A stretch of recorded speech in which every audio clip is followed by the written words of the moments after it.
일단 제일 궁금해 하실 거는 네. 제가 생각을 했을 때 지난 시간에 약간 이어가지고 그래서 지금 삼성전자 사도 돼요 말아요 그 질문하고 싶으셨죠. 맞습니다. 그래서 그거를 하기 전에 네. 이제 우리가 주가를 산정을 할 때 네. 저한테서 이제 수업 들었던 거 조금 떠올려 보시면은 네. 기억이 날까요, 제가?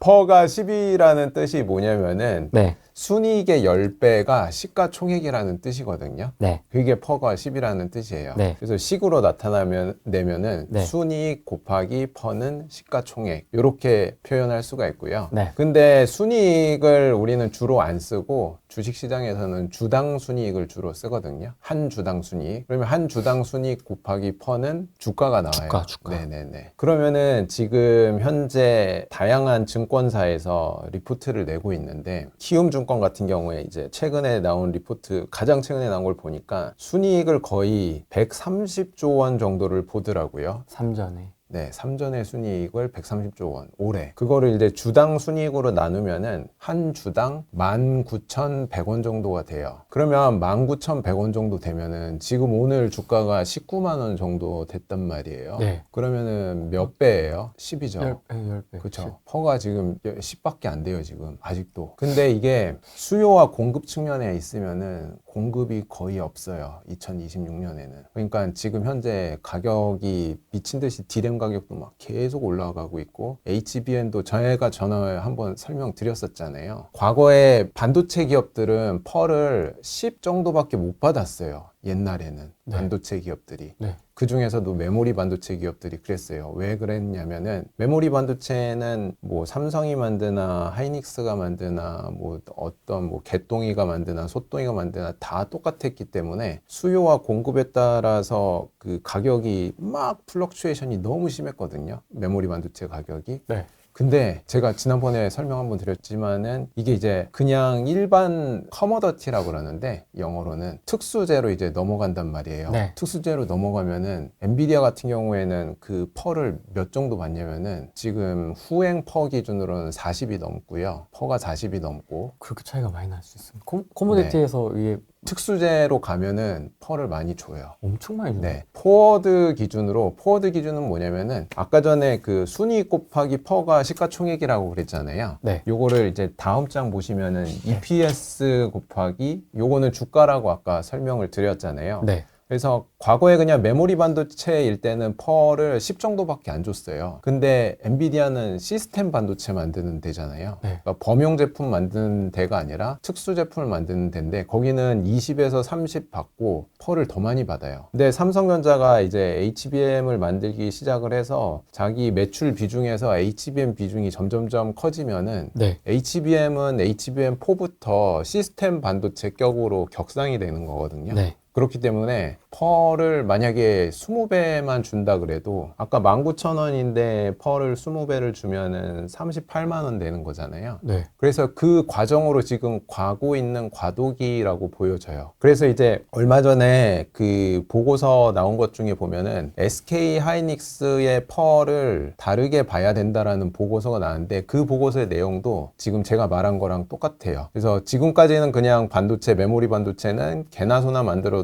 다 똑같기 때문에 펄을 10밖에 못 줬는데 이제 HBM4부터는 특수제로 넘어가기 때문에 펄을 더 많이 줘야 된다. 그래서 펄을 많이 주기 시작을 하면은 많이 갈 수 있을 것 같아요. 근데 이제 메모리 반도체에 대한 트라우마가 있잖아요. 사람들이 투자할 때 트라우마가 있잖아요. 옛날에도 보면은 다 삼성전자 잘 간다고 이제 9만 전자에 물려 있으시다가 네. 오랫동안 5만 전자에 있었잖아요. 그렇죠. 예. 그러다가 9만 원 넘자마자 냅다 팔았대요. 뒤도 안 돌아보고 내가 하면서. 내가 다시는 삼성전자 투자하나 보다 뭐. 왜냐면은 어둠의 시기가 되게 길었거든요. 네. 어둠의 시기가 긴 이유가 뭐냐면은 메모리 반도체일 때는 수요와 공급 이게 예측이 조금만 빠그라들어도 공급이 조금만 많아도 어떻게 돼요? 가격이 확 폭락하잖아요. 그렇잖아요. 그렇기 때문에 이제 펄을 10 이상을 안 줬어요, 옛날에는. 근데 그게 이제 조금씩 HBM4부터는 계속 시스템 반도체격으로 넘어가고 그리고 HBM 이거를 공부하면은 아시겠지만은 D램에서 라인을 3개를 잡아먹는데요. 그러니까 그리고 HBM은 세대를 거듭할수록 그 채택되는 용량이 2배씩 증가를 한다고 얘기를 하고 있거든요. 그래서 그거를 감안을 했을 때 보면은 삼성전자 그냥 괜찮은 것 같아요. 지금도 2026년 지금 19만 원도 순주부님이 괜찮다면 진짜 괜찮은 겁니다. 그러니까 조금 불안할 수는 있는데 지금 들어가셔도 그냥 뭐 약간의 조정은 있을 수 있겠지만은 네, 근본적인 퍼가 네. 달라졌기 때문에. 네, 이따가 한번 또 설명을 한번 드릴 텐데, 근데 일단 괜찮은 것 같아요. 그래서 제가 제일 걱정된 게 어떤 거였냐면은 네. 수요와 공급에서 메모리 반도체에 투자하는 사람들이 제일 걱정하는 게 이제 공급량이 너무 많이 늘어나면은 가격이 떨어지니까 그거에 따른 걱정을 굉장히 많이 하시는데, 여기 보시면은 25년도 기준으로 이제 145만 장에서 160만 장 정도가 삼성전자, 하이닉스, 마이크론에서 나오고 있는데 월 평균. 근데 2030년도에 이제 피크 칠 때 이제 100만 장 정도 더 늘어서 65에서 70% 정도 이게 증가를 해요. 근데 증가를 하는데 좋은 불 케이스가 있고 베어 케이스가 있는데 네. 불 케이스 같은 경우에는 HBM이 고도화되면 될수록 수율이 떨어져 가지고 그 라인을 많이 깔아도 이거를 많이 잡아먹어요. 웨이퍼를 되게 많이 잡아먹어요. 그러니까 지금 늘어나는 거는 65에서 70%가 늘어나는데, 그런데 아까 전에 HBM 반도체 같은 경우에는 세대를 거듭할수록 1년마다 이제 2배씩 들어가는데, 그 늘어가는 수요만큼 이게 충분히 이렇게 공급이 느는 만큼 수요가 늘면은 가격도 그냥 지금 높은 상태로 계속 유지될 수가 있잖아요. 네. 그게 불 케이스고, 베어 케이스는 뭐냐면은 안 좋아요.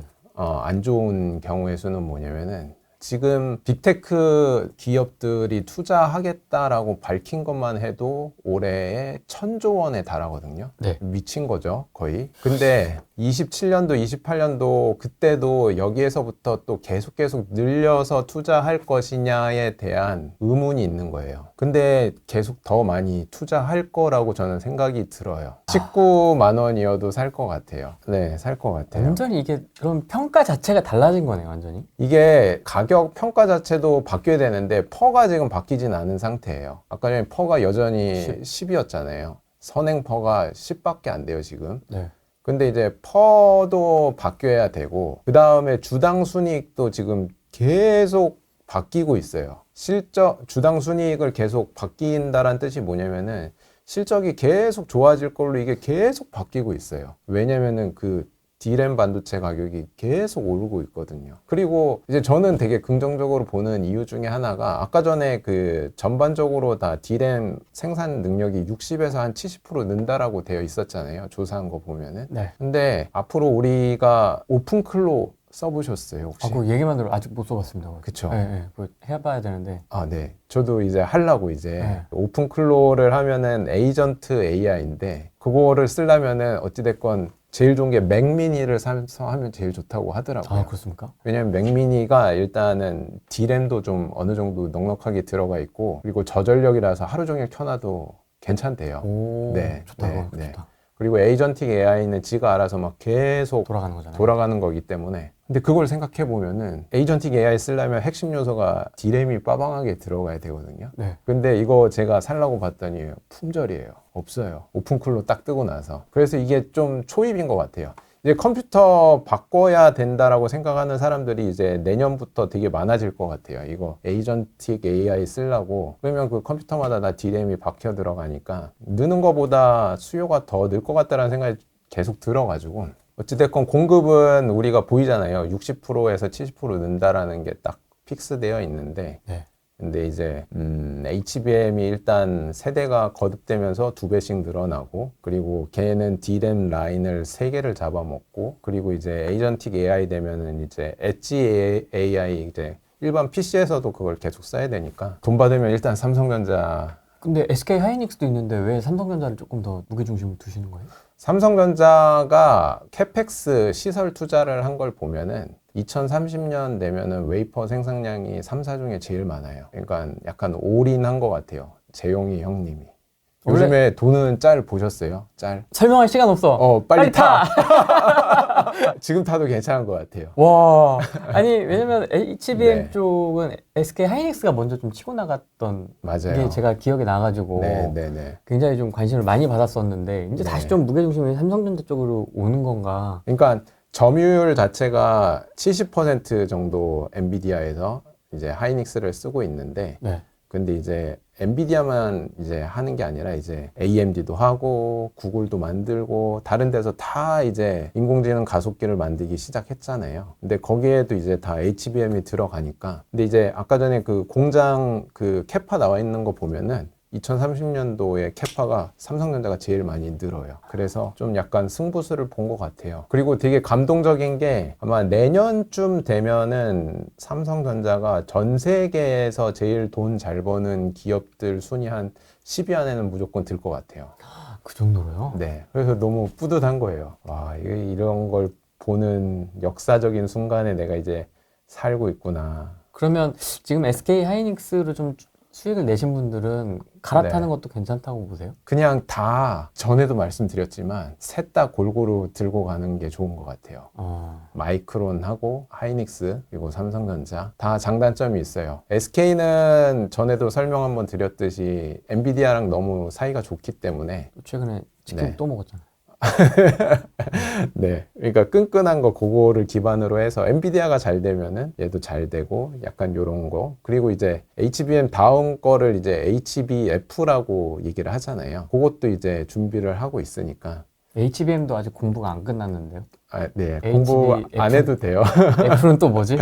HBM은 이제 D램 반도체를 이렇게 쌓은 거잖아요. 네. 근데 D램 반도체의 특징은 휘발성이잖아요. 휘발성이라는 게 전기가 계속 들어와야지만 이게 데이터가 유지가. 저장이 되어 있는 거니까, 그러니까 에너지를 계속 지속적으로 잡아먹는 거라서, 이거 플러스로 요즘에 이제 핫한 기술이 HBF인데 얘는 낸드를 이렇게 쌓은 거예요. 우리 요 컴퓨터나 이런 거 보면은 SSD라고 해서 뭐 256기가 그게 낸드거든요. 네. 걔는 전원을 딱 뽑아도 계속 저장이 되어 있잖아요. 근데 그거를 이렇게 높은 층으로 쌓는 거예요. 그게 HBF예요. 근데 그거를 준비를 하고 있고, 그것도 나오면은 HBF도 이제 커머더티에서 그냥 일상재 거기에서 이제 특수재로 넘어가는 거예요. 그러니까 낸드까지 특수재로 넘어가게 되는 거죠. 그러니까 지금은 D램은 그냥 여기서 만드나 저기서 만드나, D램은 뭐 DDR5나 이런 거 다 똑같잖아요. 네. 제조사가 틀려도. 네. 근데 이제 HBF 되면은 이제 그때부터는 이제 또 맞춤형 옷처럼 이렇게 가는 거죠. 그 모든 메모리 반도체에서 비중이 이제 그쪽이 많이 커지면은, 맞춤형 비중이 커지면은 이제 시스템 반도체가 받는 펄을 점점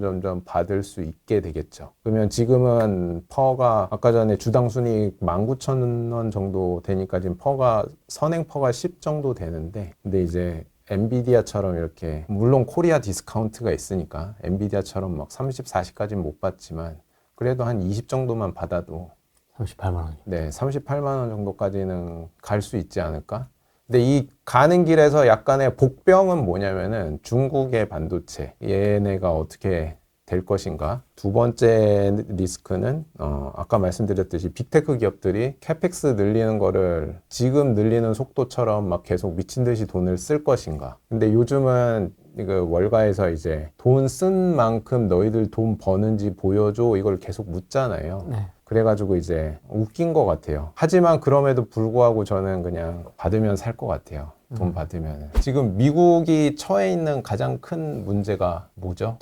정부 부채 문제잖아요. 네, 뭐 문제가 많지만 그쵸. 여러 가지 네. 있지만은. 네. 그래서 미국의 정부 부채 문제가 지금 현재 가장 큰 상태인데, 제가 이거 정리할 때마다 깜짝 놀랐는데, 정부 부채가 지금 벌써 38조 달러에 달하더라고요. 그래서 38조 달러면은 그 미국의 1년 GDP의 124%나 달하고, 이자만 해도 38조에 대충 한 3% 정도 매겨보면은 거의 1조 달러 정도 되거든요. 이자만 해도 매년 1,500조 원 정도가 그냥 나가는 거예요. 그냥 이자만. 이게 어마어마하게 많은 건데, 이거를 타개하기 위해서 높으신 세 분이 지금 골머리를 짜고 있어요. 트럼프하고, 그리고 재무부 장관하고, 연준? 연준 이제 의장 바뀌잖아요. 케빈 허시 의장 이렇게 세 명이서 지금 머리를 굴리고 있는데 그걸 어떤 식으로 해법을 할지 그 내용을 오늘 또 이어서 말씀을 드리려고 하는데 네. 그 내용을 말씀드리기 전에 어찌됐건 제가 오늘 말씀드리려고 한 거는 S&P 500 그거 말씀을 드리려고 했잖아요. 네. S&P 500 전망이 어떻게 될지 한번 오늘 말씀을 한번 드려볼게요. 보니까 연말까지 7,100에서 한 8,000 정도까지 될 거라고 이렇게 전망을 하고 있고 네. 그리고 이렇게 하게 된 근거는 뭐냐면은 아까 전에 주가는 구하는 방법이 EPS 곱하기 퍼였잖아요. 네. 그래서 EPS가 올해 적어도 한 14%는 오른다고 얘기를 해요. S&P 500에 속해 있는 기업들이. 그래서 그거를 전망으로 해서 이렇게 8천 정도를 보고 있는데 핵심 상승 요인을 보면은 빅테크가 거의 1,000조 원에 가까운 돈을 올해 쓰겠다라고 해가지고 얘네들이 돈을 쓰면은 그 밑에 있는 기업들이 돈이 또 골고루 이렇게 나눠져 들어가니까 그래서 이러한 걸 지금 하고 있다라고 보시면 되고 그리고 아까 방금 설명드렸듯이 주당 순이익이 성장률이 14% 정도 될 것 같아서 적어도 14% 정도는 오르지 않을까라고 보고 있고 그리고 여기 이게 가장 키인데 과거 자료를 다 조사를 해보니까 중간 선거가 끝나고 있잖아요. 끝나고 나서 6개월 동안은 대통령 임기 중에서 수익률이 제일 좋아요. 역사적으로. 그래서 이때 6개월 동안 평균적으로 S&P 500이 한 14% 정도 올랐다고 얘기를 하고 있더라고요. 근데 이제 리스크도 있어요. 리스크는 뭐냐면은 1957년 이후로 중간 선거가 있었던 해의 수익률을 확인해 보니까 1%밖에 안 돼요. 아까 전에 14%는 선거가 끝나고 나서 6개월 동안은 수익률이 14%인데 선거가 있는 해는 1%밖에 안 되고 그리고 더 무서운 건 뭐냐면은 70% 정도는 10% 이상의 조정이 발생을 한대요. S&P 500이 10% 이상 조정이 있어요. 그러니까 1957년 이후로 17번의 선거가 있었는데 중간 선거가 있었는데 그 중에서 12번 70%는 지수 조정이 10% 이상 난 거니까 엄청 큰 겁니다. 네, 그러면 개별 종목은 한 20% 정도 나고 한국인들이 좋아하는 종목은 거의 한 40% 난다라고 보면 될 것 같고 그러니까 역대급으로 지금 현재 밸류에이션 보면은 그러니까요. 너무 비싸요. 역대급으로 높은 밸류에이션 요거가 뭐냐면 아까 퍼 설명을 드렸잖아요. 퍼가 높으면 높을수록 고평가된 거잖아요. 네. 근데 역사적으로 지금 100년이 넘는 기간 동안 S&P 500 그 퍼를 구해 왔는데 지금 현재 퍼가 30이 넘어요. 근데 역사적으로 평균 퍼가 16이에요. 2배 정도. 거의 지금 2배 정도 비싼 상태인 거예요. 그러니까 지금 되게 비싼 상태에다가 트럼프가 또 이상한 짓을 요즘 들어가지고 자꾸 이란이랑 지금 또 마두로 납치하듯이 이란이랑 또 맞짱 뜨려고 또 그쪽에 준비하고 있으니까 약간 또 잘못하면 이렇게 휘청할 수 있다. 그런 리스크가 있긴 있다. 한 가지 궁금한 건 네. 아까 삼성전자 설명해 주듯이 네. 여기도 좀 재평가를 좀 해야 될 필요가 있지 않느냐. 연평균 퍼는 15, 네, 뭐 14, 16, 16 이 정도. 그러니까 역사적 평균은 16인데. 근데 이제 좀 다시 재평가를 해야 되는 거 아니냐라는 질문도 있을 거고. 맞아요. 근데 어찌됐건 비싸다라고 생각을 하고 있는 사람들이 지금 많은 상태이기 때문에 그렇긴 합니다. 예. 그래서 지금은 보니까 정말 돈을 잘 벌고 있는 대로 돈이 흘러가고 있는 모습을 보여주고 있어요. 보니까 미국 주식에서도 굉장히 막 고평가되어 있는 종목들은 가급적이면 올해는 조금 피해 있는 게 낫지 않겠나라고 저는 생각을 하거든요. 네. 그래서 이제 저도 솔리드 파워를 저 때문에 투자를 시작하신 분들이 많으신데 근데 이제 솔리드 파워 비중을 저는 되게 많이 줄였어요 올해. 왜냐면은 이 변동폭이 좀 올해는 많이 심할 것 같아가지고 그래서 조금 조심을 해야 될 것 같고 그리고 연준 의장이 올해 교체가 되잖아요. 맞습니다. 근데 요거 자료를 찾아보니까 연준 의장이 교체된 다음에 취임 후에 6개월 평균은 15% 정도 조정이 돼요. 이건 어떻게 찾으세요? 와. 초반에 엄청나게 혼란스러워가지고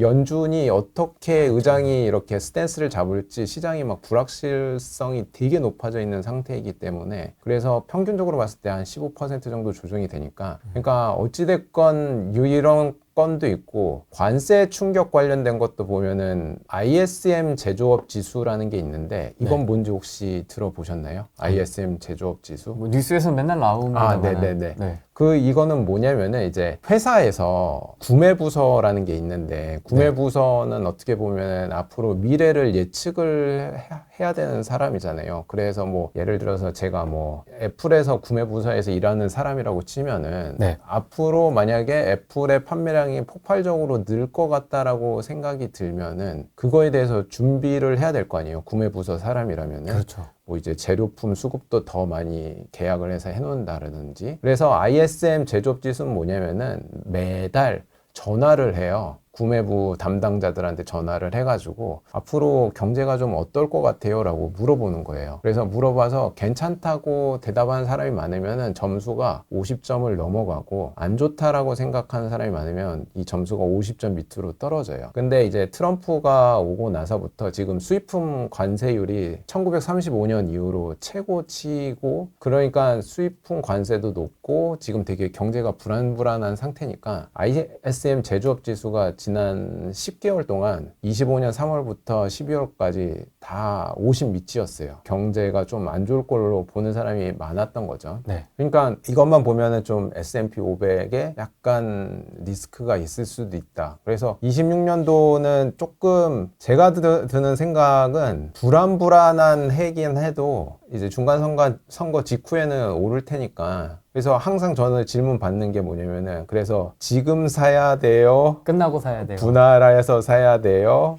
아니면은 중간선거 끝나고 사야 돼요? 라면은 솔직히 이거는 몰라요. 저도 몰라요. 알 수가 없어요. 하지만 지금 그냥 돈이 있으면은 뭘 해도 상관은 없는 것 같아요. 근데 저 같은 경우에는 그냥 지금 돈이 있으면 지금 그냥 사는 편이에요. 그래서 하실 때 근데 이제 조금 조심하셔야 될 게 뭐냐면 대통령 임기 중에서 변동성이 가장 큰 해가 어떻게 보면 중간 선거가 있는 해예요. 그러니까 막 빠질 때 보면은 막 마이너스 17%까지도 빠질 수가 있다. 하지만은 아까 설명드렸듯이 선거가 끝나고 나면은 6개월 동안은 역사적으로 되게 좋아요. 그리고 제일 안 좋을 때가 언제냐면은 선거가 11월에 있잖아요. 선거 직전 10월 달이 제일 안 좋아요. 역사적으로. 왜 그러냐면은 주식시장은 제일 싫어하는 게 뭐죠? 불확실성을 제일 싫어하잖아요. 네. 근데 누가 승리할지 모르면은 정책이 지금 불확실한 상태이기 때문에 10월 달이 제일 안 좋고 근데 이제 선거가 끝나고 나면은 이제 불확실성이 해소가 되잖아요. 그러면은 이제 좋아요. 근데 이제 2018년도가 트럼프 1기 때거든요. 네. 근데 트럼프 1기 때는 예외적으로 이제 10월에 저점을 찍고 나서 반등하다가 12월 달에 한 번 더 저점을 찍었어요. 출렁. 근데 그때는 약간 상황적으로 봤을 때 특수한 상황이었기 때문에 네. 그거는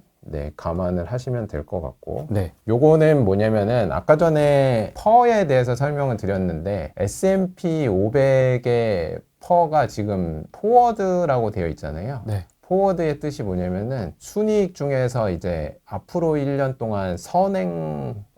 동안의 순이익을 써서 만든 퍼인 거예요. 근데 이제 과거 12개월 동안 쓴 거는 그냥 이제 일반적으로 말하는 퍼고 이제 후행 퍼라고도 얘기를 하고 요거는 이제 선행 퍼인데 아까 전에는 제가 30이라 그랬잖아요. 그거는 이제 후행 기준으로 과거 12개월 순이익을 썼을 때는 퍼가 30인데 앞으로 퍼를 쓰면은 21 정도가 돼요. 그래서 이거 보면은 역사적으로 평균치가 8.8인데 네. 지금 S&P 500 전체가 지난 10년 평균보다는 한 14.4% 비싼 상태고 네. 보면 이제 섹터 중에서도 소재 섹터는 6.7% 정도 비싼 상태인 거고 금융은 17%, 에너지는 36%, 그리고 필수 소비재는 8.9% 지금 비싼 상태고 네. 헬스케어가 11.4%, 부동산 3.4%, 유틸리티 4% 지금 비싼 상태고 네. 요 정도는 지금 귀여운 정도고 네. 이제 여기서부터 정보기술 44% 지금 비싼 상태고 테크. 이미 소비재 35% 비싸고 네. 산업재 32%, 커뮤니케이션 서비스도 30%. 그러니까 이미 소비재는 뭐예요?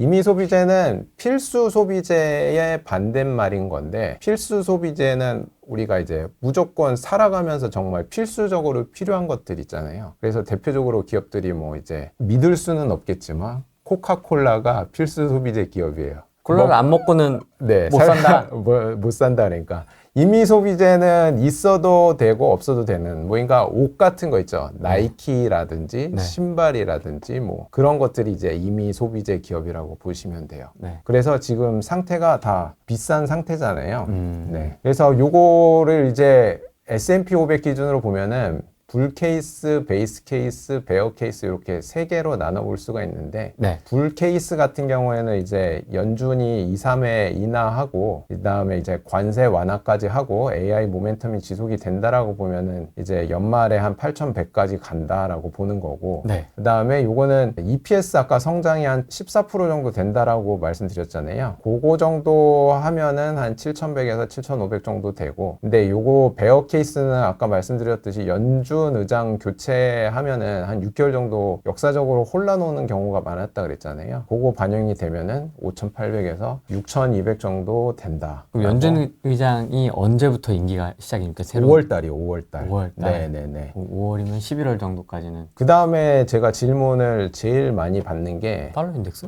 네, 달러 인덱스를 보면은 이게 달러가 앞으로 비싸져요, 싸져요 이거를 질문을 되게 많이 하잖아요. 네. 그렇죠? 이거 어떻게 그래서- 알아? 네. 어떻게 알아 이거를? 그래서 저도 알 수는 없으니까 모건 스탠리 거 전망한 거를 찾아가지고 가져왔는데 네. 이제 달러 인덱스가 상반기에는 조금 떨어진대요. 아까 전에 지금 현재 기준으로는 지금 96 정도 되거든요. 이거 제가 만들 때 엊그저께 만들 때 한 96, 97 이랬는데 94까지 떨어진다 그러는데 하반기에는 이제 달러 인덱스가 조금 올라간대요. 그 말뜻이 이제 달러가 세진다라고 보시면 될 것 같아요. 그래서 두 가지 약달러 요인을 이제 보시면 총 4개가 있는데 금리를 인하를 하면 어찌됐건 달러의 가치가 떨어지는 거고 네. 그리고 브릭스 국가들이 최근 들어가지고 미국이 워낙 여기저기 깡패짓을 많이 하고 다니니까 자기들이 교역을 할 때 달러 대신에 그냥 자국 통화 쓰자라고 하는 게 이제 그 비중이 지금 점점점 늘고 있어요. 네. 그 다음에 트럼프 행정부 자체가 약달러를 선호를 하니까 그러한 게 있고 그 다음에 글로벌 중앙은행들이 지금 미국 부채를 조금씩 팔면서 트럼프가 자기들 짜증나게 할 때마다 약간 그런 움직임을 보이고 있고 근데 이제 강달러 요인으로는 뭐냐면 지금 현재 이란이랑 미국이랑 전쟁 일어날 것 같은 되게 분위기가 안 좋잖아요. 네. 아무튼 진정학적 리스크가 발생하면 안전자산 수요가 증가해서 달러가 세질 수가 있고 그리고 지금 인플레이션이 지금 최근에 나온 거는 좀 낮아지고 있다라고 했지만 인플레이션이 다시 이게 또 올라가면은 올라갈 가능성도 지금 보이는 게 트럼프가 모든 나라들한테 삥 뜯었잖아요. 관세로. 근데 그거를 올해 관세 배당금이라는 형태로 모든 사람들한테 물론 이제 소득 수준 봐가지고 거의 대부분의 사람들한테 300만 원 정도를 준대요, 그냥. 아 이제 뭐 저소득층이겠죠? 네, 저소득층인데 그 기준을 제가 정확히 기억은 안 나는데 한 10만, 15만이었나 아무튼 한 1억 5천 미만의 가구들은 300만 원씩 딱 받는 거예요. 그러면은 이제 미국인들의 특징은 뭐냐면은 미래가 없거든요. 받으면 다 써요, 그냥 쫙쫙.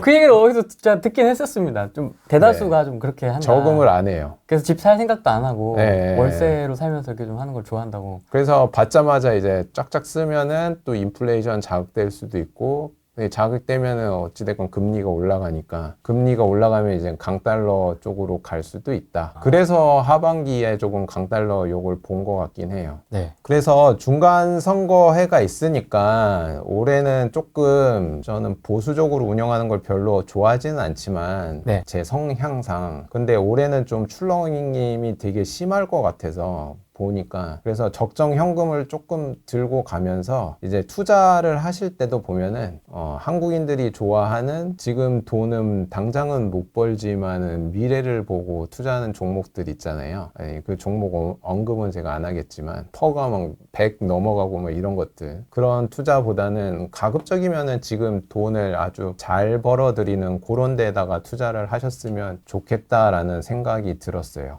그래서 조금 조심하자. 이어서 새 연준 의장에 대해서 제가 잠깐 얘기를 해볼게요. 네. 근데 새 연준 의장이 나오기 전에 누구지? 이 가운데 사람이 누군지 아세요? 아니요, 몰라요. 처음 보는 사람이세요? 네.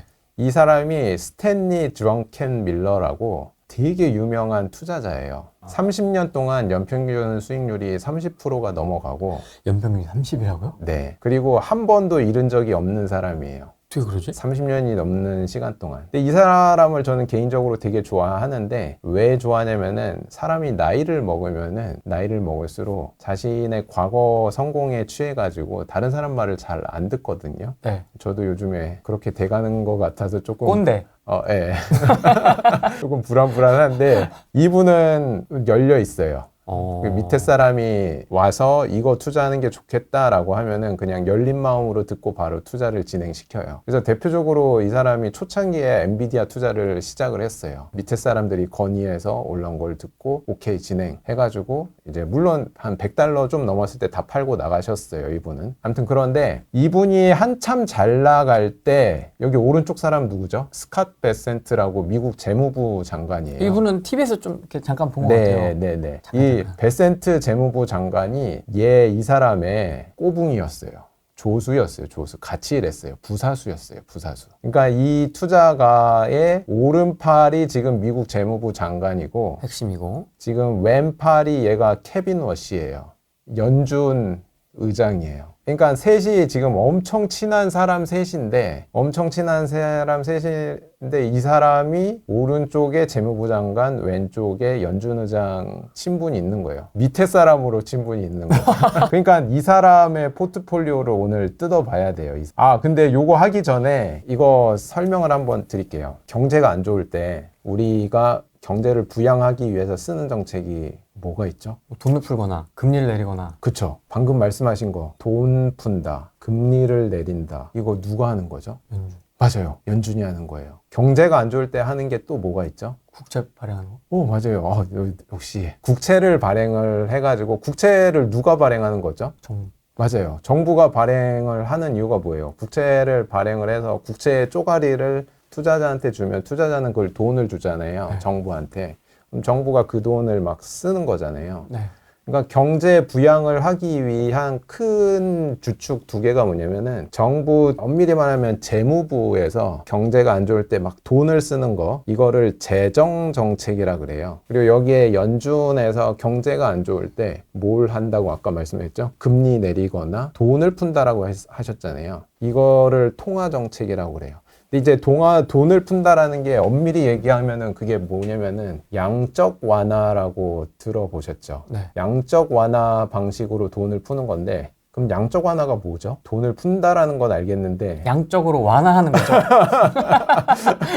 좋아요. 양적 완화는 어떻게 하는 거냐면은 은행이라고 가정을 해볼게요. 네. 근데 은행이 주로 평소에 뭘 들고 있냐면은 그냥 예금을 받으면 그 예금으로 그냥 아무 짓도 안 하는 게 아니라 은행도 돈을 벌어야 되잖아요. 네. 뭘 하냐면 대출도 해주고, 대출해주고 남는 돈이 있으면 또 뭘 하냐면은 주로 이제 국채를 많이 사가지고 들고 있어요. 왜냐면 국채 이자가 계속 박히니까. 그러면 제가 연준이라고 가정을 해볼게요. 연준이 하는 일이 뭐냐면 이제 은행인 후랭이님이 갖고 있는 요거 채권을 제가 가져와요. 가져오는 대신에 제가 돈을 드리는 거예요. 네. 그러면은 제가 국채를 계속 제가 사가지고 가고 돈을 계속 드리는 거예요. 은행한테.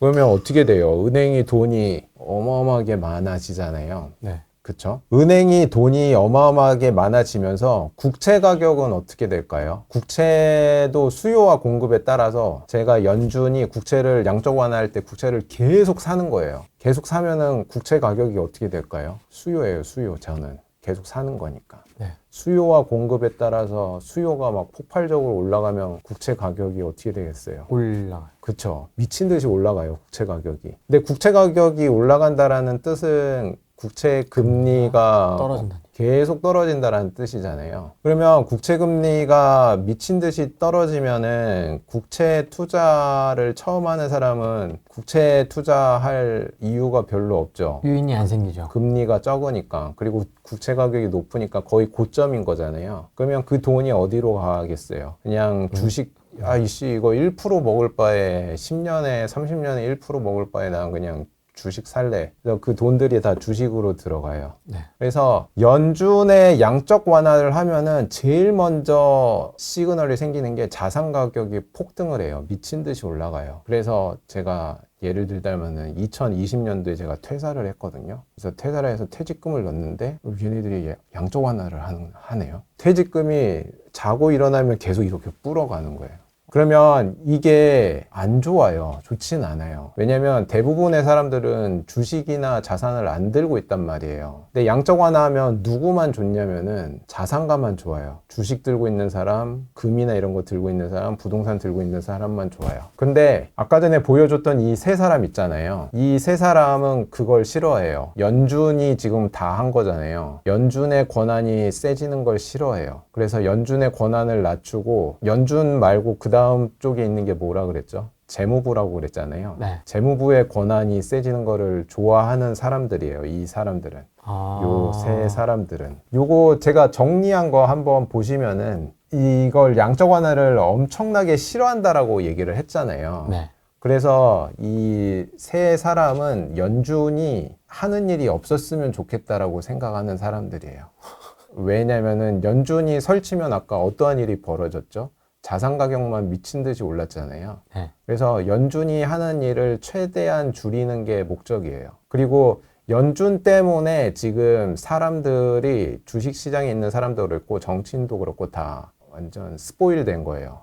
망가졌어요. 그러니까 예를 들어 볼게요. 제가 딸내미가 이제 성인이 돼가지고 딸내미한테 신용카드를 만들어줬어요. 야, 이 신용카드는 네가 알아서 쓰고 네가 알아서 갚아 라고 얘기를 일단 했어요. 근데 딸내미가 그냥 막 긁다 보니까 신용 한도가 뭐 예를 들어서 한 달에 300인데 300이 그냥 찬 거예요. 근데 자기 돈은 얼마 없어. 그래서 딸내미가 저한테 와요. 아빠 좀 갚아주면 안 될까? 그럼 제가 갚아주는 거예요. 그러면 이제 한도 찼던 게 또 줄어들 거 아니에요. 미국 정부도 똑같아요. 미국 정부도 돈 쓰려면은 국채를 발행해야 돈을 쓸 수가 있잖아요. 근데 그거를 누군가 계속 사줘야 되잖아요. 그렇잖아요. 근데 뉴스 보면은 중국은 계속 국채 안 사준다 그랬잖아요.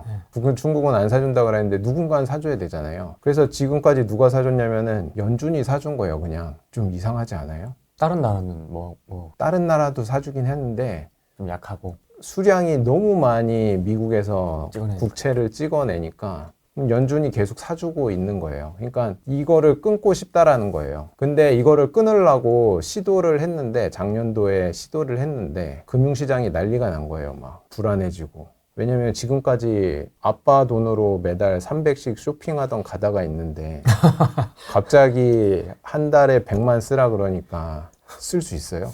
못 쓰죠. 그렇죠. 지금까지 막 출퇴근할 때 택시 타고 다녔는데 이제 걸어 당기라고 하면은 못 할 거 아니에요.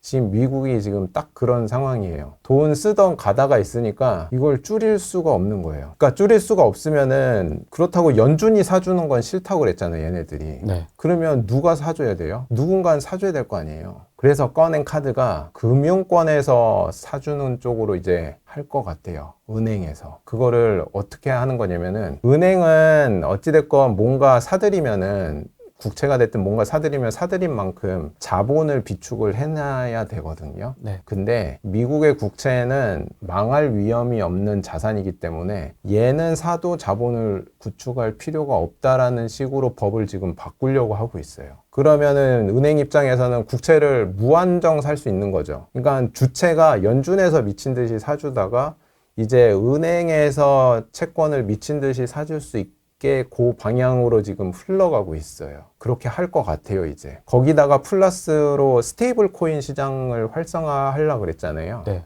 스테이블 코인 시장을 활성화되면 스테이블 코인도 국채, 단기 국채랑 엮여 있잖아요. 네. 그러니까 단기 국채랑 엮여 있으니까 스테이블 코인 시장이 활성화되면은 어마어마하게 단기 국채 수요가 될 수 있는데 이거는 솔직히 어떻게 될지 모르겠어요. 스테이블 코인이 들어오는 거 관련해서 기존 은행이랑 지금 싸우고 있어요. 왜냐면은 불안한 거예요, 기존 은행들이. 왜냐면 스테이블 코인, 그 코인사들이 들어오면은 기존에 은행에서 예금하던 사람들이 코인 발행사 그쪽 스테이블 코인을 사는 쪽으로 갈 것 같으니까 이거 때문에 지금 말이 많아요. 그래서 제가 설명드린 게 요쪽이에요. 이제 앞으로 규제 완화를 해가지고 민간은행에서 집중적으로 통화 중에도 이제 본원 통화, 파생 통화가 있으면 이 파생 통화를 늘려가지고 경제를 활성화시키겠다라는 쪽으로 가고 있어요. 근데 이제 은행에서 주도로 하면은 실물 경제로 돈이 흘러 들어갈 수가 있어요. 아까 전에 양적 완화는 하면은 그냥 자산 가격이 바로 팍 오른다고 했잖아요. 네. 근데 안 좋은 점은 뭐냐면은 민간은행에서 이거를 규제를 완화를 해주면은 금융 시스템 자체가 불안정해질 수 있는 위험이 있어요. 왜냐면은 은행은 자본주의의 상징이니까 끝도 없이 수익성을 추구하려고 막 위험한 투자도 막 계속 할 거란 말이에요. 그래서 규제가 생긴 이유도 2008년도에 리만 사태 이후로 그때 규제가 생겼던 거예요. 근데 그 규제를 트럼프가 다 제거하려고 하고 있어요. 트럼프랑 베센트랑 케빈 허씨가. 그래서 이게 규제가 다 제거되면은 이제 옛날처럼 그 제2의 버블로 가겠죠. 그래서 그러면 이거를 왜 하느냐? 그러니까요. 왜 하느냐? 연준에서 지금 민간 주도로 양적 완화로 가려고 하는 거잖아요. 그러면은 핵심은 뭐냐면은 은행 쪽에서 계속해서 국채를 사들일 거기 때문에 재무부에 돈이 많아지게 되면은 재무부가 그 많은 돈을 가지고 아무데나 돈을 쓰는 게 아니라 특정 기업한테 이렇게 빡빡 이렇게 꽂아서 이렇게 쓸 수가 있게 돼요. 그러니까 예를 들어서 이제 연준이 금리를 인하를 하는 거는 모든 사람들이 다 혜택을 보잖아요. 똑같이. 그쵸? 근데 그게 또 안 좋은 점이 뭐냐면은 모든 사람들이 혜택을 보면은 돈이라는 거는 무한정 있는 게 아니기 때문에 자원은 항상 한정되었기 때문에 제일 좋은 시나리오는 제일 잘하는 놈한테 몰아주는 게 제일 좋잖아요. 그래서 옛날에도 뭐 우리나라 막 애들 막 10명씩 낳을 때 보면은 대학교 보내는 애는 제일 똑똑한 애, 뭐 물론 옛날에는 첫째 아들을 보내긴 했지만 핵심은 뭐냐면은 지금 부채 문제가 심각하다 그랬잖아요. 네, 부채 문제가 심각한데 그게 GDP 대비 부채가 심각하단 말이에요. GDP 대비 부채가 심각한데 이 문제를 해결하는 방법은 뭐가 있을까요? GDP 대비 부채 문제를 해결하는 방법은 GDP를 미친 듯이 늘려버리면은 GDP 대비 부채 규모가 작아져요. 생산성을 늘린다. 맞아요. 그게 이 세 명이 하려고 하는 일이에요. 생산성을 미친 듯이 늘려가지고 GDP가 미친 듯이 올라가면은 부채는 부채 절대 규모가 중요한 게 아니라 GDP 대비 부채 규모를 줄여야 되니까 이건 이해되시죠? 네. 부모를 미친 듯이 높이려고 해요. 수학 전공. 죄송합니다. GDP를 미친 듯이 올리려면은 개나 소나 돈을 다 주면서 투자 활성화를 시켜야 돼요? 아니면은 AI처럼 앞으로 폭발적으로 성장할 애들한테 세제 지원이나 이런 혜택을 다 몰아줘야 돼요? 대학 갈 놈한테. 그쵸. 대학 갈 놈이 사법고시 붙을 놈한테. 네. 그래서 사법고시 붙을 만한 놈이 AI 관련된 애들인 거고, 그래서 최근 법안이나 이런 걸 다 살펴보면은 혜택 지원해주는 것도 걔네들한테 다 포커싱이 되어 있어요. 뭐 예를 들어가지고 뭐 이제 마이크론이 반도체 공장을 짓잖아요. 그럼 거의 짓는 돈에서 한 거의 25%에서 30%를 정부가 대줘요. 세제 혜택이 다 글로 가는 거예요.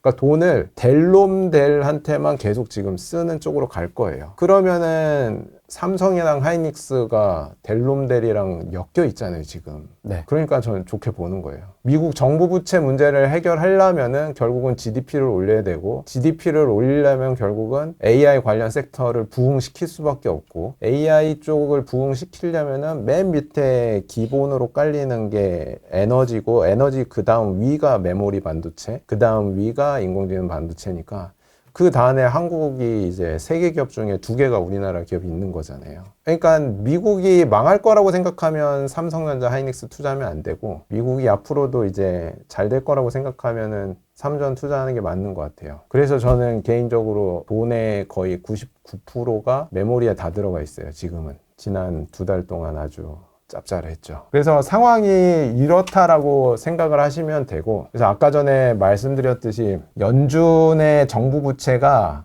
연준이 아니라 재무부의 정부 부채가 신용카드 빚이라고 보시면 되고, 연준의 QE는 뭐냐면 부모가 몰래 이제 딸내미 카드 대금을 계속 갚아주는 건데, 지금 시장은 지금 딸내미가 지금 카드 대금 매달 300 쓰는데 지금 쩔어 있는 상태다. 근데 이거를 앞에 3명은 싫어한다. 예, 그러니까 부모가 이제 대납하는 거를 이제 중단을 한다. 그러면은 어떻게 되겠어요? 딸내미 입장에서 300 쓰다가 이제 100밖에 없네. 그러면은 어찌됐건 지가 소비 습관을 바꿀 수밖에 없을 거잖아요. 그쵸. 올리브영 그죠? 2번 갈 거 한 번만 가야지. 그렇죠. 올영 2번 갈 거 1번 가고, 그렇게 생각을 하시면 될 것 같고, 세 개 섹터를 좋게 봐요. 세 개 섹터. AI 인프라랑 고성능 반도체, 이거는 어찌됐건 GDP를 늘리기 위해서는 무조건 갖고 가야 돼. 무조건 가져가야 돼요. 그리고 이제 뭐 경제 상황이 안 좋아졌을 때도 불구하고 이 세제 혜택이 있으니까 금리가 오르든 내리든 얘는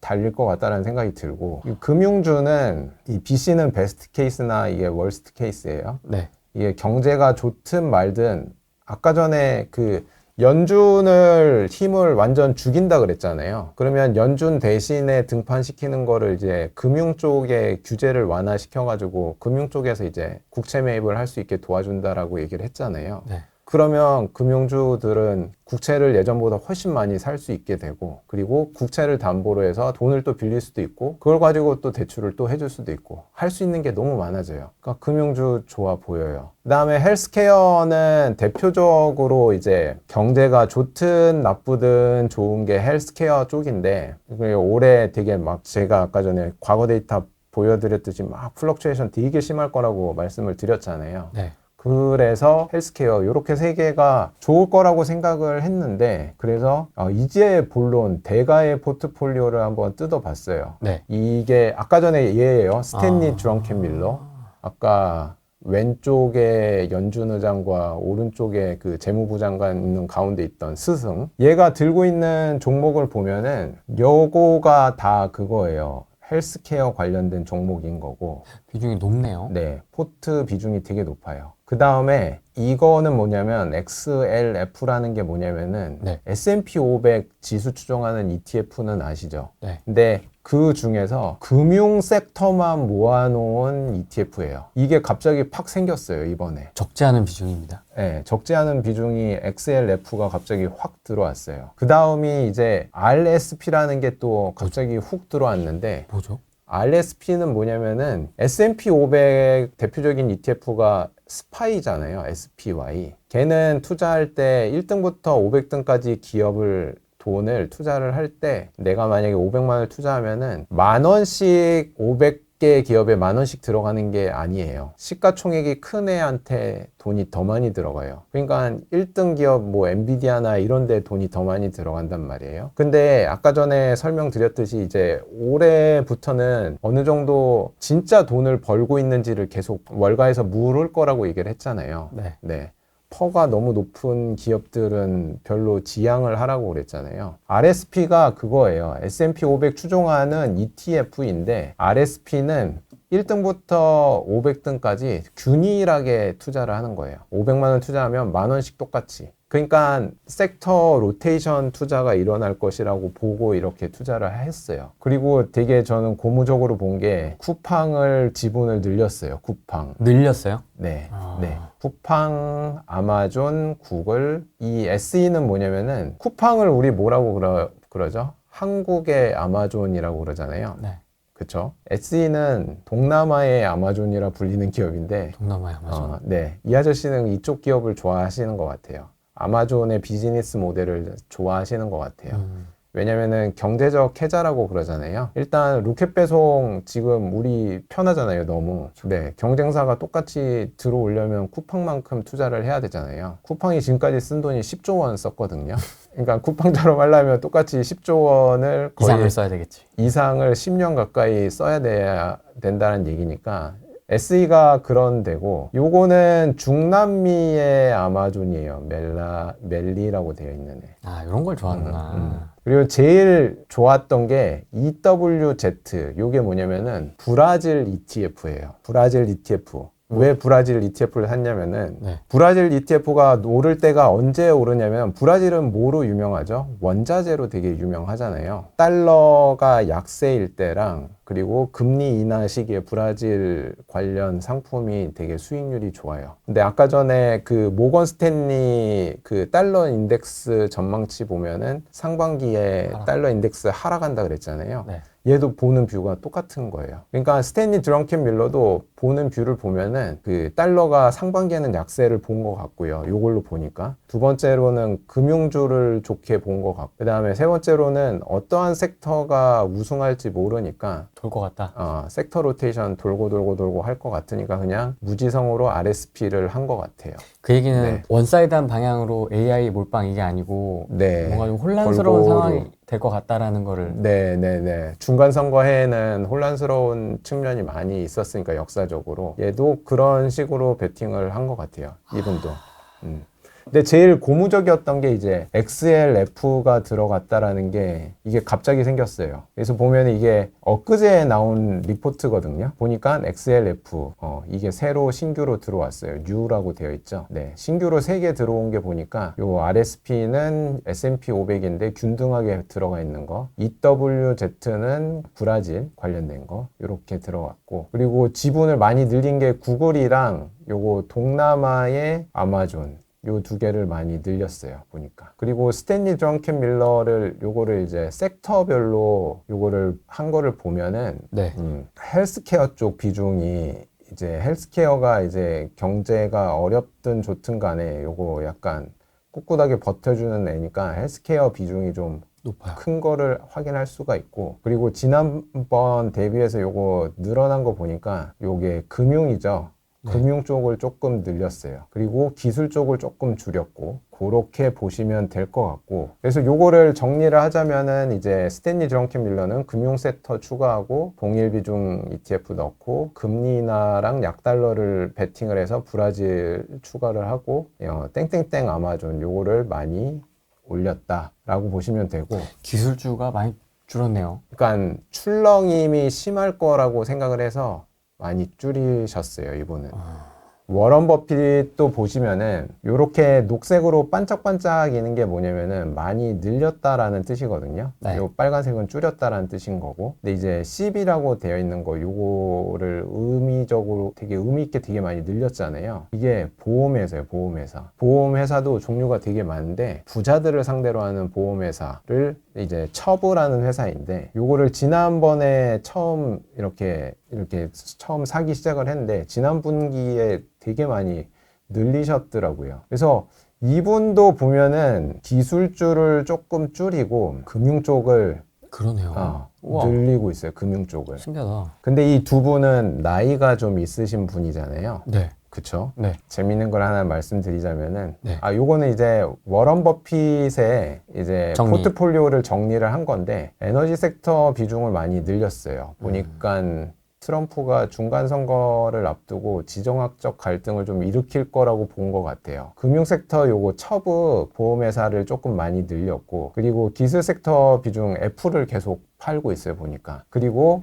현금이 역대급으로 지금 많이 불어난 상태에서 이제 워런 버핏이 이게 맨 마지막 포트였거든요. 이제 자기 후계자한테 이제 그 상태로 넘겨준 것 같아요. 그러니까 나의 색깔이 많이 묻으면 안 되니까 이제 네가 알아서 해봐라. 약간 그런 느낌입니다. 근데 요 사람은 모든 헤지펀드 중에서 수익률이 지난 3년 동안 제일 좋으신 분을 가져왔어요. 니할 초프라라는 분인데 네. 딱 봐도 욕망 있게 생기지 않았나요?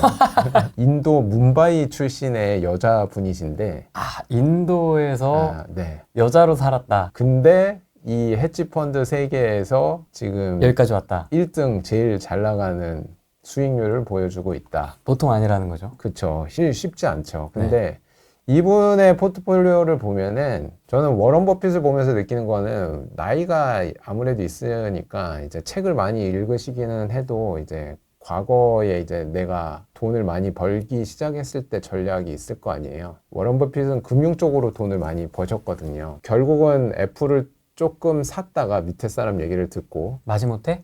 그냥 제 느낌이에요. 내 비주얼로. 근데 이제 마지막으로는 그냥 금융이 좋은 것 같다 싶어서 금융을 많이 채우신 것 같은데, 근데 이 인도 여성분 채운 포트폴리오를 보면 이분은 거의 다 AI 관련된 그쪽으로 다 채워 넣으셨어요. 그래서 엔비디아도 그렇고 아마존도 그렇고 제일 많이 들고 있는 게 엔비디아, 아마존, 이 메타, 그리고 이게 비스트라라고 에너지 기업이고요. 얘는 앱러빈이라고 광고 관련된 우리 그 뭐냐 앱 다운 받아가지고 게임 같은 거 할 때 보면은 막 광고 막 뜨는 뜨잖아요. 거잖아요. 네. 그게 다 여기서 하는 거예요. 그다음에 마이크로소프트.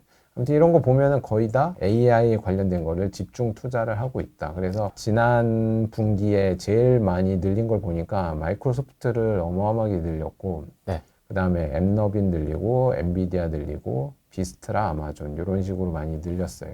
그래서 워런 버핏이랑 레알 초프라 요걸 비교를 해보면은 워런 버핏은 그냥 금융 위주로 하셨고 레알 초프라는 기술 위주로 했다라는 걸 알 수가 있고, 정치인 포트폴리오도 이제 추가적으로 한번 제가 가져와 봤는데, 네. 왜냐면은 지금 워낙 제 방송 보고 투자하신 분 중에 처음에 뭐 ETF를 이제 자식에게 물려줄 ETF 얘기를 했는데, 그때 나왔던 게 MAGS라고 기억나실지 모르겠는데 매그너피선트 7 이거 모아놓은 ETF거든요. 근데 이제 맥7 그 ETF를 요즘 수익률이 별로 안 좋거든요. 저한테 이제 하소연하는 댓글이 많이 달리더라고요. 어떻게 해야 될까요? 라든지 예. 안 올라서 조금 소외감을 느낀다라든지. 그러니까요. 그렇죠. 예. 그래서 약간 꿈과 희망을 드리기 위해서 정치인 포트폴리오를 들고 왔는데, 네. 정치인 포트폴리오 중에서 이제 전부 다 보는 것보다 엔비디아를 한번 보면은 이제 정치인들 최근에 1월 30일에도 매수를 하셨는데 보니까 191달러에 지금 물리셨어요. 지금 사셔가지고 이 민주당 분도 사셨고 공화당 분도 사셨고. 네. 네. 그리고 이제 제가 이거 살 때 이 밸류에이션도 보시라고 말씀드리잖아요. 네. 그래서 엔비디아 같은 경우에 보면은 이제 가치 평가 기준으로 봤을 때 여기에 있는 게 지금 복잡하죠. 네. 이게 이 네 개가 다 퍼거든요. 퍼. 이 네 개의 퍼 값이 지금 이게 현재 퍼 값인 거고, 어떠한 순이익을 썼느냐에 따라서 이렇게 네 개의 퍼가 나오는데, 근데 이게 지난 5년 동안의 엔비디아의 퍼 값이거든요. 네. 그리고 이걸 보면은 지난 5년 대비해서 지금 어떤 거냐 보면은 엔비디아는 지금 다 할인되어 있는 상태라고 보시면 되고, 애플도 보면은 최근에 다 매수하셨어요. 1월 달에 보니까. 근데 애플은 보면은 지난 5년 평균 대비해서는 지금 약간 고평가된 고평가다. 상태다. 그리고 구글 같은 경우에는 약간 혼재되어 있는데 322달러에 지금 물리신 분이 있고, 구글 같은 경우에도 최근 걸 보면은 약간 고평가된 상태이긴 해요. 워런 버핏이 샀다라는 소문이 퍼지고 난 다음에 난리가 났었죠. 네네네. 좀 많이 올랐어요. 마소 같은 경우에는 최근에 조정을 많이 받아가지고 여기에 공화당에서 사신 분이 보니까 한 430불 정도에 사신 분이 있는데, 보면은 지금 소프트웨어 쪽에 지금 조정을 되게 많이 받아서 가격이 되게 아름답게 보여요. 지금 제 눈에는. 마이크로소프트. 아마존도 최근에 조정을 많이 받아서 보면은 최근 퍼값 대비해서 우와 진짜 많이 내려왔어요. 27, 25까지 내려왔어요. 결론적으로 말씀드리면은 저는 이제 올해 메모리 쪽 투자 계속 할 것 같고, 네. 네, 메모리 쪽 하고, 그리고 이제 금융주 쪽 좀 좋아 보이고, 네. 네, 그리고 이제 헬스케어 쪽, 금융주나 헬스케어는 개별 종목 투자도 좋지만 그냥 아까 나왔듯이 ETF 투자도 나쁘지 않은 것 같고. 그러니까 복잡하니까. 네. 그리고 이제 올해처럼 장이 막 출렁출렁임이 심하다라고 생각이 되시는 분들은 아까 그 S&P 500 균등하게 투자하는 RSP라고 있었잖아요. 그것도 담아보시면 괜찮을 것 같아요. 아무튼 그래서 MAGS가 나쁘다라는 뜻은 아닌 거고요. 어찌됐건 나중에 궁극적으로 인공지능이든 뭐 생산성이든 그거를 갖고 있는 애들이 걔네들일 거 아니에요, 결국에는. 그러면은 지금 주가가 빠르게 오르지 않는다라고 해서 막 불평불만할 단계는 아닌 것 같아요. 왜냐면은 어찌됐건 이거 사시는 분들은 되게 매달 월급 받으셔가지고 매달 사시는 분들일 거 아니에요. 네. 그래서 지금 사서 모으는 기간 동안에는 그렇게 많이 안 올라도 이제 이게 매집이 다 끝난 다음에 내가 그때 갑자기 확 오르면 그게 좋은 거잖아요. 그래야지 이제 평단가가 낮게 유지가 되니까. 정리를 하자면은 네. 정치인들은 이제 빅테크 위주로 계속 매수를 하고 있다. 걱정 안 하셔도 된다. 그냥 조정 받을 때마다 아까 말씀드린 대로 그냥 담아가면 된다. 네. 그리고 스탠리 드렁켄 밀러처럼 좀 장기 동안 수익률이 좋았던 사람들은 금융주 쪽을 지금 눈여겨보고 있다. 그렇게 보고 그다음에 세 번째로는 이제 미국이 좀 많이 아까 밸류에이션이 되게 높았잖아요. 네. 그래서 신흥국으로 좀 눈을 돌리는 움직임이 보이고 있다. 그래서 대표적으로 이제 아까 나온 게 브라질도 그렇고 동남아도 나오고 그리고 남미의 아마존도 나왔듯이 그런 신흥국 투자도 눈여겨보고 있는 것 같다. 대가들은. 왜냐하면 미국은 지금 밸류에이션이 너무 높은 상태니까. 왜냐하면 대부분의 사람들이 다 스파이 많이 사잖아요. 네. 미국에서 일하는 친구도 얘기 들어보니까 다 스파이 많이 하더라고요. 그러니까 이제 매달 그냥 패시브 자금이 계속 꾸준하게 들어오니까 좀 부담이 있는 것 같다. 그래서 그 부담을 피하기 위한 사람들은 그 이제 스파이 말고 RSP를 가져가셔도 좋다.